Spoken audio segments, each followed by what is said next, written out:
Hello and thank you for joining us at the Bramble Patch today. My name is Wendy and today on Technicals we've got Alicia. Today I'm going to show you how to use the Scrap Crazy ruler, the 8-inch Scrap Crazy ruler, which is a Creative Grids ruler.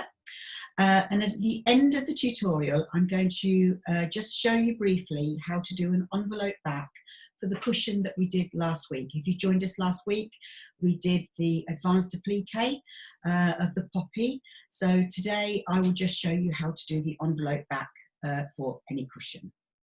So the Creative Grids ruler is a really good one to use. You really can use your scraps up with it and it's incredibly effective.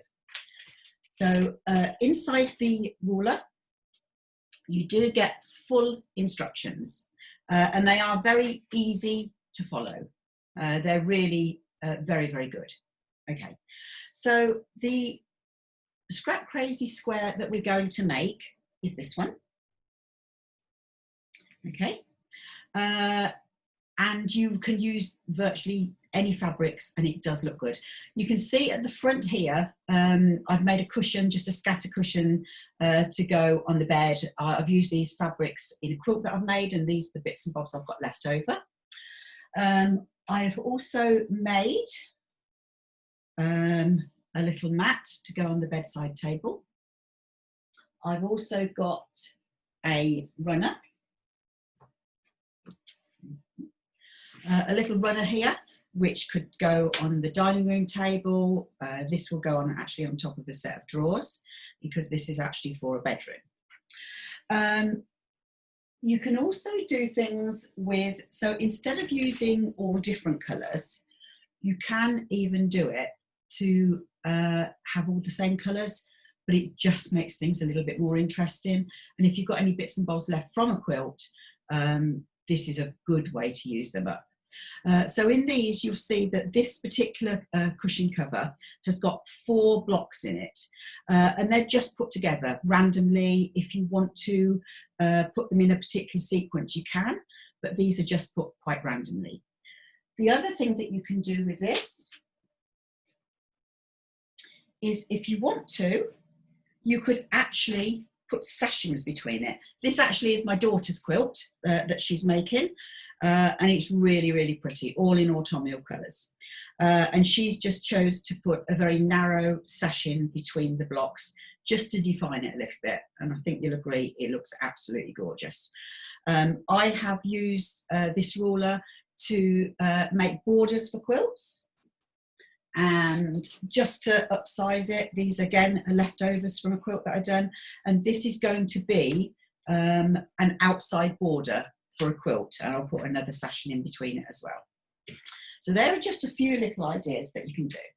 So first of all, what do you get in the with the rulers? You get 3 rulers. This is the first one, and from this piece you need to cut 2 pieces of fabric. Now the really important thing to remember when you're using these rulers, always have the top of the fabric facing uppermost. If you've got some scraps or fat quarters, don't put wrong sides together and cut them, otherwise you'll get mirror images and they won't fit together. You do need to have the top of the fabric facing uppermost, okay? So first of all, with this particular piece of the ruler, you would actually cut 2, like so, okay? So 2 pieces with the triangular ruler. With the rectangular ruler, you just need 1 piece of that one. And I've already cut that one. So we've got 1 piece of that. Okay. You get a 3rd ruler, and this one you actually use twice. So first of all, you will cut 1 piece the full size of the ruler. And that's what I'm going to do now. So with the top of the fabric facing up, and because the rulers are see-through, if you wanted to do a little fussy cutting, so a particular placement to get a design, that's absolutely fine. It's very, very easy to do. Now, with these rulers, they have the corner just taken off. So there's no mistake about how they go, and they do fit absolutely perfectly. Okay.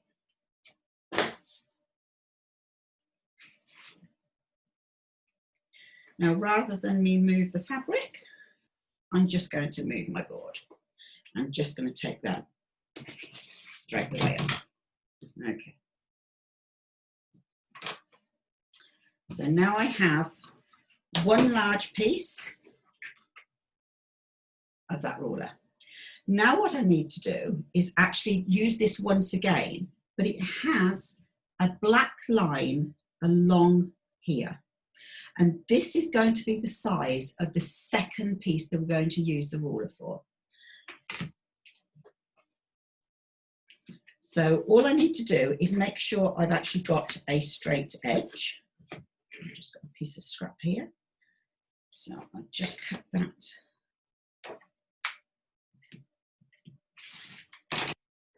There. And then all I'm going to do is place the black line on the edge of the fabric, like so, and cut the remaining 3 sides.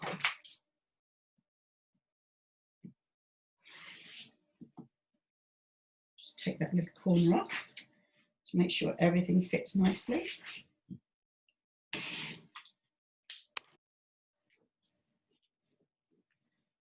And there we go. So now I have the small piece as well. So you've got 5 pieces of fabric for your little jigsaw. And all we need to do is decide the placement. So you will sew, which way round should we have it? We can have it like that. So these 2 will be sewn together to start with. So I'll just quickly go to the sewing machine. And because you've got those little nicks taken out on the corners, it means you don't have to guess where they go. They fit absolutely perfectly right the way along. So there's no guessing at all involved.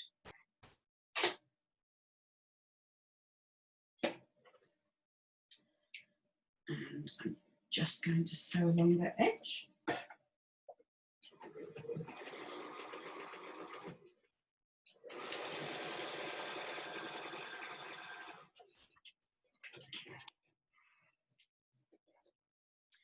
The first one. The second one, all I need to do is sew the rectangle to the side of this one. Okay, so we just roll that over and sew straight the way down.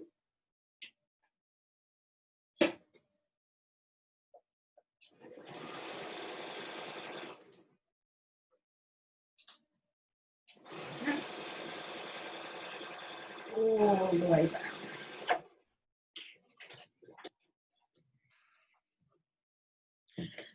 I'm just going to give these a press.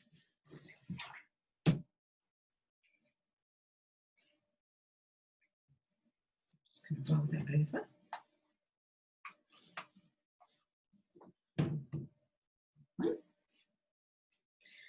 And I do tend to press the seams to the larger unit or the straighter unit, but to be honest, it really doesn't matter with this because you're not actually going to do any matching up whatsoever. So all that now remains is to actually put this piece to the bottom. And we just roll that over, and hopefully you can see, once again, it actually fits perfectly because the corner's been taken off already. It's a really well thought out ruler, this.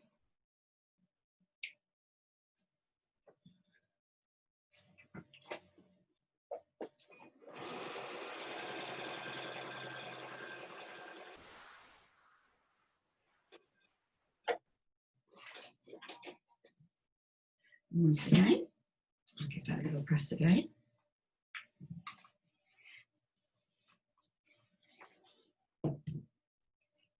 So now all that remains to do is to actually just join those two units together. And that is how quick it is to actually put these blocks together. It builds up really, really quickly. And I have tried doing this in collections of fabric, so it's very organised. And I'll be honest with you, I actually preferred my strappy ones to my organised ones. They just look good every single time.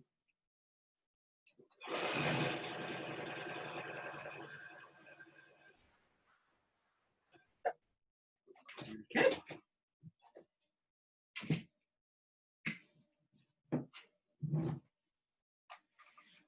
Just press that over.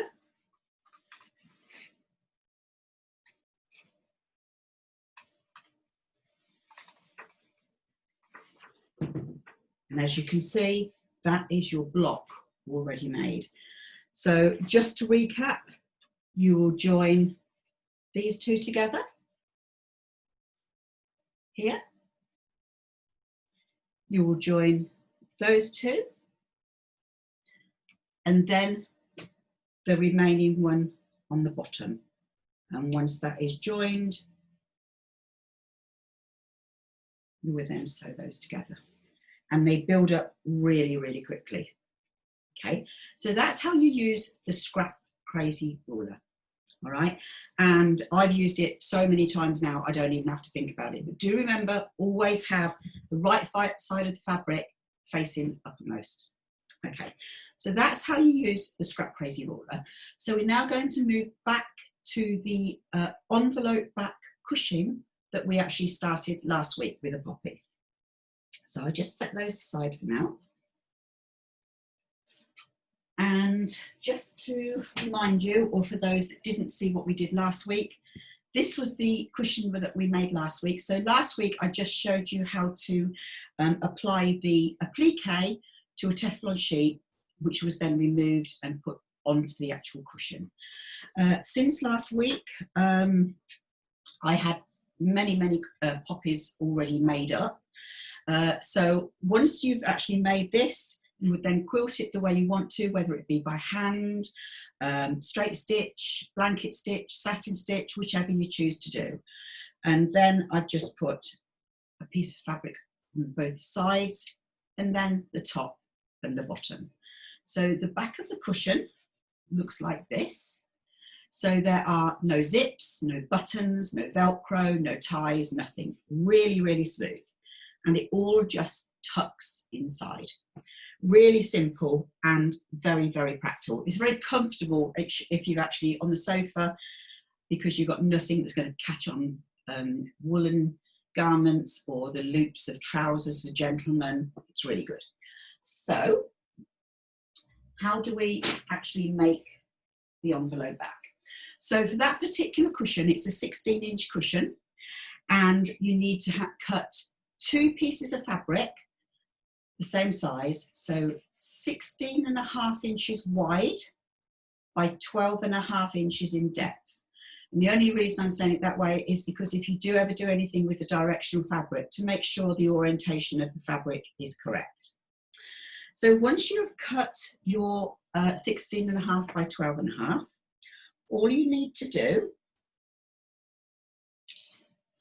is take your piece of fabric, and from one of the edges measuring 16.5 inches, you will fold it over and press, and then fold it over again. Really, really simple. Then once that's been done, all you will then do is top stitch. So again, a different piece of fabric, because I'm just using different things, because I'm finishing lots and lots of cushions at the moment. So all I've done is just top stitch right the way along the folded edge. And I've actually inset that a little bit more than 1/4 inch, because I just feel it structures it a little bit better.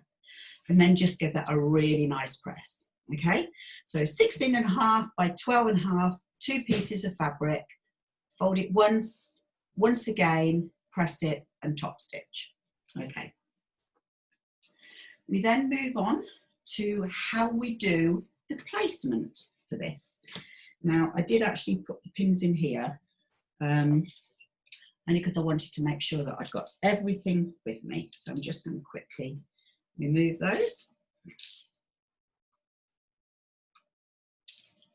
Okay, so I've already had lots of these poppies made up because I've demonstrated this particular technique a lot of times, and I've got lots and lots of batik fabric, so I've got all different coloured poppies, because until I started to research I didn't realise how many different colours you can actually get.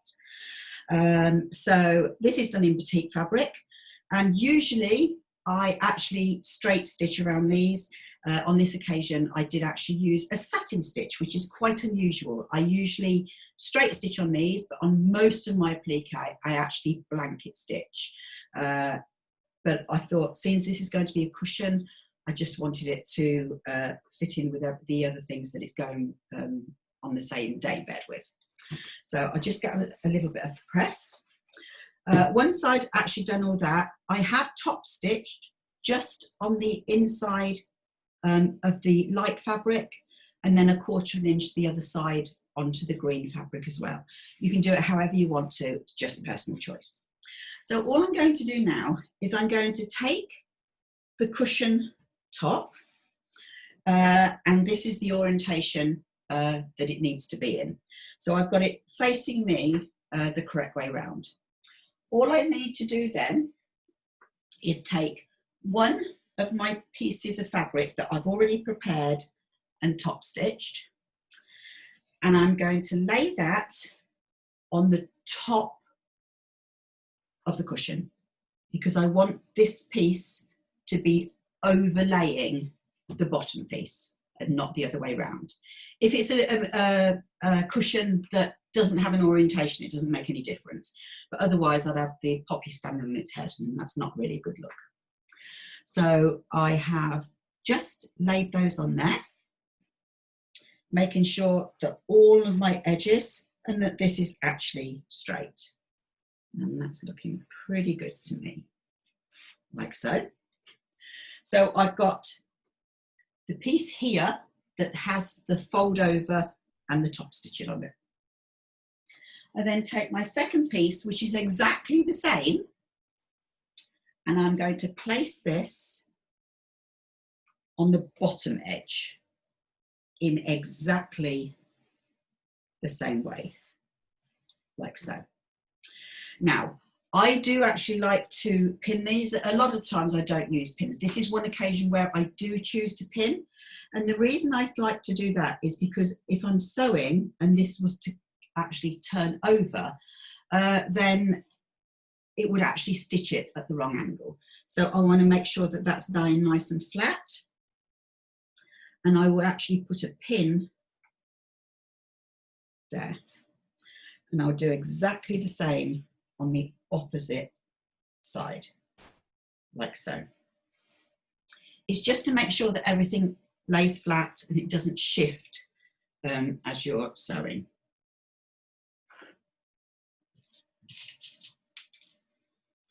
I'll also do the corners. This is such a quick, easy way of getting a very neat backing.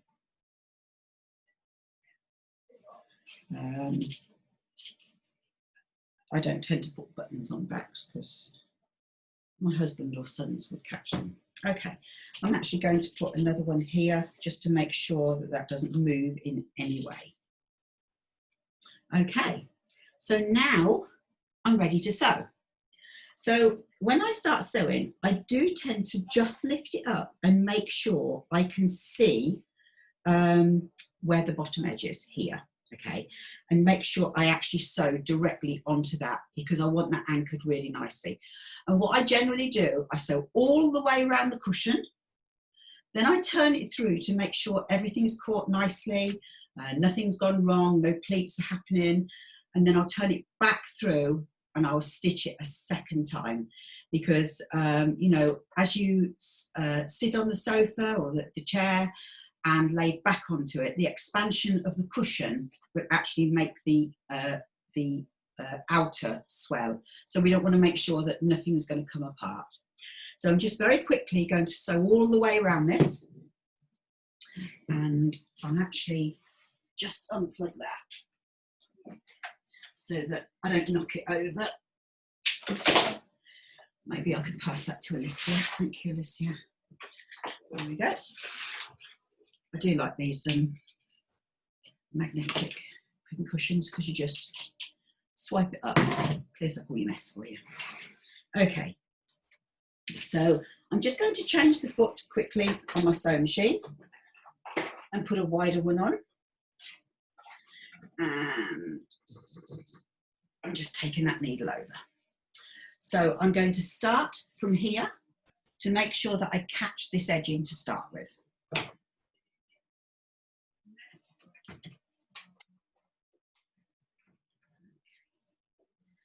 So I will speed up with this so that you don't have to hear my machine humming away for a long time. I'll take these out as I go.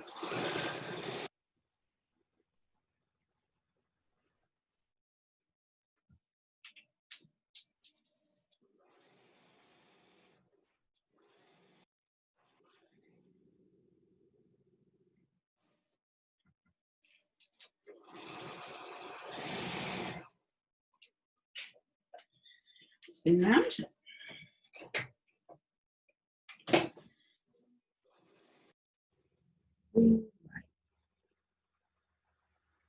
Now, when you have done all this and gone round a second time, it is personal choice whether you prefer to tidy the edges up inside by using an overlocker or a zigzag stitch, just to hold everything together and just to tidy those edges up. Here we go.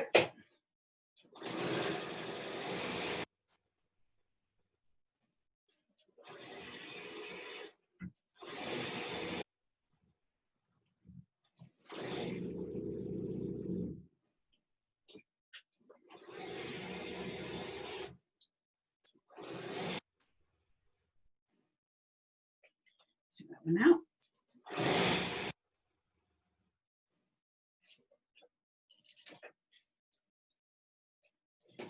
Nearly there.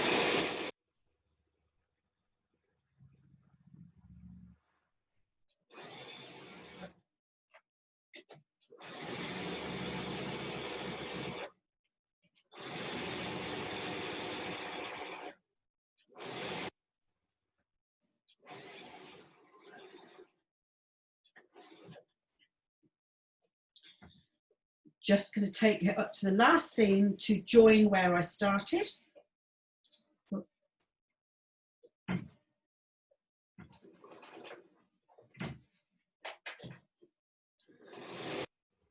I use so many sewing machines.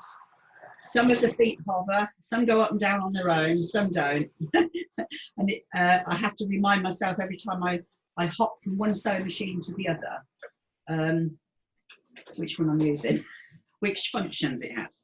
Okay. So all I'm going to do now is just turn that through, and hopefully you will see how effective this is.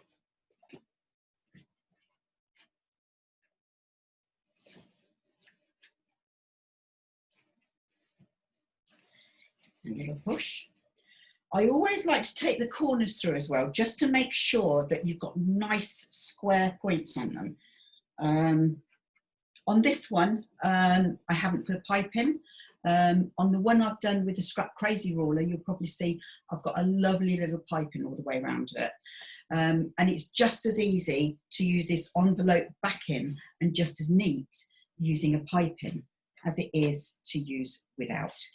Okay, so there you can see the front of the cushion is really quite neat. And then if we turn it around, so you can see that I've got the poppy the correct way. So if I turn it around, you'll now see why I put the top piece down first of all, because that means now that the underneath part is here. So therefore that actually sits really nicely. And if I was to lift this up so that when you put the cushion inside, if you sit on it, because it's got a nice overlap on it, nothing is going to pull apart. It's not going to expose the cushion infill that you would put within your cushion. So it doesn't matter how plump it is, it will not open up. So that looks really neat. So what I will do, once I finish this tutorial, I will actually turn that through, back through, so it's inside out, and I will stitch round a second time. And I will just nip the corners off to eliminate that bulk, just to get that nice square point in, because that's what I want on this particular cushion. That's exactly the look I'm going for. So there we go.